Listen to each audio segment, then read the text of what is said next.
Stamford! Stamford, I found it. I found a reagent which is precipitated by hemoglobin and by nothing else. Dr. Watson, Mr. Sherlock Holmes. How are you? How do you do? You've been in Afghanistan, I perceive. How on earth do you know that, Mr. Holmes? Never mind. It was many years ago, but I shall never forget that fateful meeting in the laboratory at Bart's Hospital. I was home from India, invalided out of the army, and looking for lodgings in keeping with my pension. Holmes had just found a suite of rooms at number 221B Baker Street and wanted someone to share them. I'd been warned he might prove a strange companion. And so he did. I became more and more curious about him, and of course he quickly noticed it.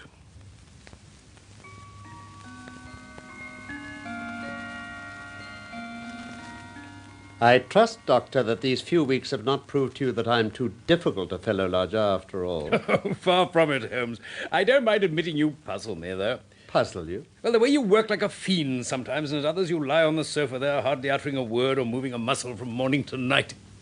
And there's those curious visitors of yours. In one afternoon, a grey-headed, seedy fellow looking like a peddler, then an old white-haired gentleman, a fashionably dressed young girl, and a railway porter. Then that little sallow, rat-faced fellow Lestrade, who'd been here 3 times in a single week. But I always apologize for putting you to any inconvenience in the matter, Watson.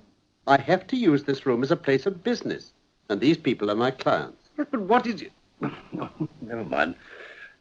You don't inconvenience me at all, Holmes. I'm only too pleased. Thank you.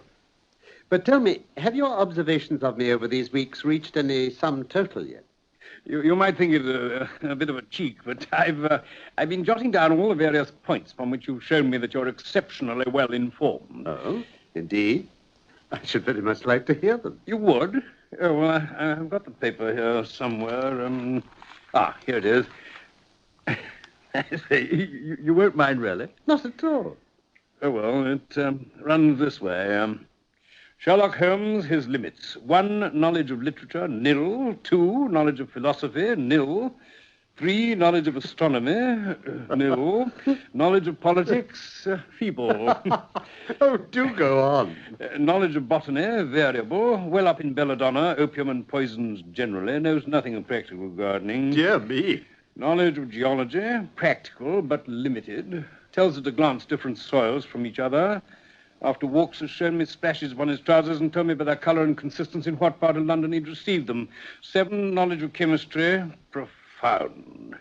8, knowledge of anatomy, accurate but unsystematic. 9, knowledge of sensational literature, immense. He appears to know every detail of every horror perpetrated in the century. 10, plays the violin well. Thank you. 11 is an expert single-stick player, boxer and swordsman. 12 is a good practical knowledge of British law. Capital. Well, I suppose I'd better provide you with the answer to it all. You see, the theories of observation and deduction, which I have frequently expressed to you, are really extremely practical. So practical that I depend upon them for my bread and cheese. Yes, but how? Well, I have a trade of my own. I suppose I'm the only one in the world. I'm a consulting detective.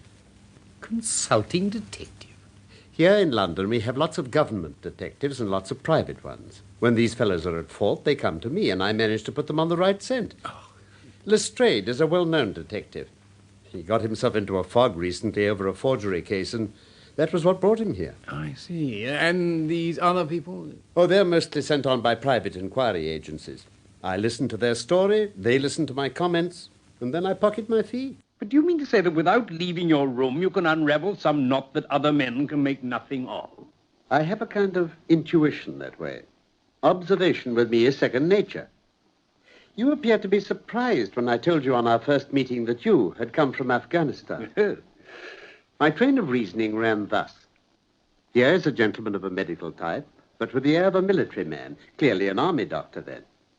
He's just come from the tropics, for his face is dark, and that's not the natural tint of his skin, for his wrists are fair. He's undergone hardship and sickness, as his haggard face says clearly. His left arm has been injured. He holds it in a stiff and unnatural manner.